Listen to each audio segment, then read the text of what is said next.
Hello, good morning. എല്ലാവർക്കും കൃഷ്ണാസ് വേഡിലേക്ക് സ്വാഗതം. നമുക്ക് ഇപ്രാവശ്യത്തെ വിഷുവിന് ഒരു സ്പെഷ്യൽ ഇഞ്ചിപ്പുളി തയ്യാറാക്കാം. അതിനുവേണ്ടി ഞാനിവിടെ എടുത്തു വെച്ചിരിക്കുന്നത് ഒരു 5 പച്ചമുളക് എടുത്തു വെച്ചിട്ടുണ്ട്. ഇത് ഇത്രയും വലുപ്പത്തിലൊരു ഇഞ്ചി വേണം. പിന്നെ ഒരു മാങ്ങയുടെ വലുപ്പത്തിൽ അത്രയും ഞാൻ വാളംപുളി എടുത്തു വെച്ചിട്ടുണ്ട്. അതിനെ വെള്ളത്തിലിട്ട് കുതിർത്തണം. അതേപോലെ ഇത്രയും ഞാൻ ഈന്തപ്പഴം കുരുകളഞ്ഞ് എടുത്ത് വെച്ചിട്ടുണ്ട്. ഇനി ഈ ഈന്തപ്പഴം നമുക്ക് ഇളം ചൂടുവെള്ളത്തിലിട്ടൊന്ന് അലിയിച്ചെടുക്കണം, അല്ലെങ്കിൽ വേവാൻ ഒരുപാട് സമയം എടുക്കും. പൊടിയും വെള്ളത്തിലിട്ട് അരിയിക്കണം. ഞാൻ ഈ ഇഞ്ചി പച്ചമുളകും ഒന്ന് പൊടിയായിട്ട് അരിഞ്ഞിട്ട് വരാം. പിന്നെ കടുക് വാഴിക്കാൻ ആസ് യൂഷ്വൽ, പിന്നെ എണ്ണ, കടുക്, ഉലുവ, വറ്റൽമുളക് അതൊക്കെ ഞാൻ പാകം ചെയ്യുമ്പോൾ അതിൻ്റെ അളവൊക്കെ പറയാം. ഇനി ഇതിനെയൊക്കെ ഒന്ന് കട്ട് ചെയ്തിട്ട് വരാം. ഇനി ഇഞ്ചിപ്പുളി എങ്ങനെയാണ് തയ്യാറാക്കുന്നത് നോക്കാം. ഞാൻ അടുപ്പത്തൊരു ചീനച്ചട്ടി വെച്ചിട്ട് അതിലൊരു ടേബിൾ സ്പൂൺ വെളിച്ചെണ്ണ ഒഴിച്ചിട്ടുണ്ട്. അതിലേക്ക് കടുക്, ഉലുവ, വറ്റൽമുളക് ഇട്ട് കൊടുക്കുക.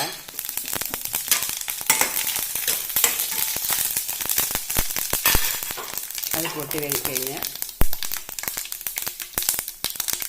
നമുക്ക് ഇഞ്ചിയും പച്ചമുളകും അരിഞ്ഞ് വെച്ചത് ചേർത്ത് കൊടുക്കാം.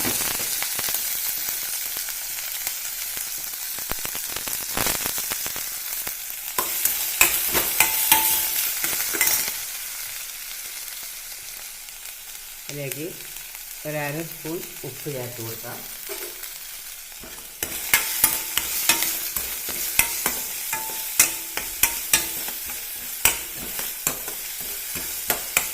ഞാനിവിടെ ശർക്കര നേരത്തെ പറഞ്ഞിരുന്നില്ല.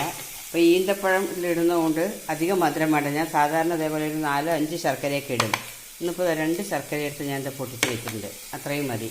ഈന്തപ്പഴത്തിൽ മധുരമുള്ളതുകൊണ്ട് ഇതൊന്ന് വാടിയാൽ മതി. നമുക്കപ്പോൾ തന്നെ ഇതിലേക്ക് ഈന്തപ്പഴം ഞാനിതിവിടെ ചുടുവെള്ളത്തിൽ ഇട്ടിട്ട് മെൽറ്റ് ചെയ്ത് അരിയിച്ചെടുത്തിട്ടുണ്ട്. ഇതിനെ നമുക്കിതിലേക്ക് ചേർത്ത് കൊടുക്കാം.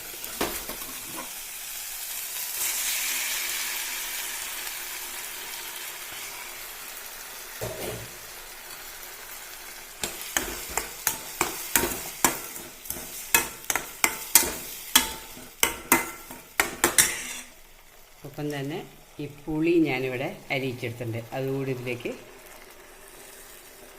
ചേർത്ത് കൊടുക്കാം.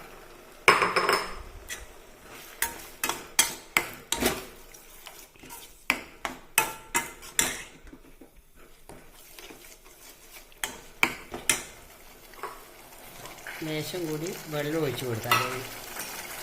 പുളി ഒഴിച്ച പാത്രത്തിട്ട വെള്ളം, പുളി ഒന്ന് വെന്ത് അതിൻ്റെ പച്ചമണമൊക്കെ ഒന്ന് മാറണം.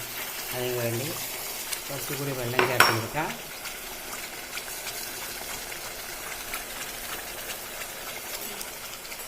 കുറച്ചുകൂടി ആവശ്യത്തിനുള്ള ഉപ്പ് കൂടി ചേർത്ത് കൊടുക്കാം.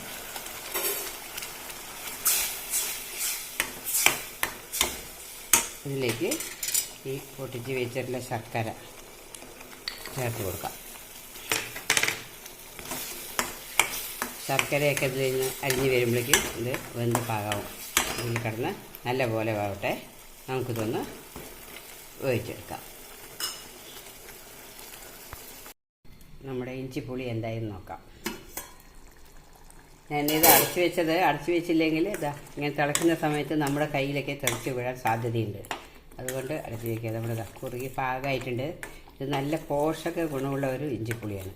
കാരണം ഇപ്പോഴത്തെ എല്ലാ ആൾക്കാർക്കും, കൗമാരപ്രായക്കാരായാലും ഗർഭിണികളായാലും ബ്ലഡ് ടെസ്റ്റ് എടുക്കുന്ന സമയത്ത് HB ബ്ലഡിൽ വളരെ കുറവായിരിക്കും. അതായത് ഹീമോഗ്ലോബിൻ. നമ്മുടെ ഈന്തപ്പഴത്തിൽ ധാരാളം അടങ്ങിയിട്ടുള്ളതാണ് അത്, അയൺ. അത് നമുക്ക് HB ലെവൽ കൂട്ടാൻ വളരെ ഉപകരിക്കും. അതേപോലെ തന്നെ പുളിയിലും ധാരാളം അയൺ അടങ്ങിയിട്ടുണ്ട്. ഈ ഈന്തപ്പഴം ഇഞ്ചിപ്പുളി എല്ലാവരും ഒന്ന് തയ്യാറാക്കി നോക്കുക. നല്ല ടേസ്റ്റിയാണ്, ഹെൽത്തിയാണ്. Okay, thank you for watching.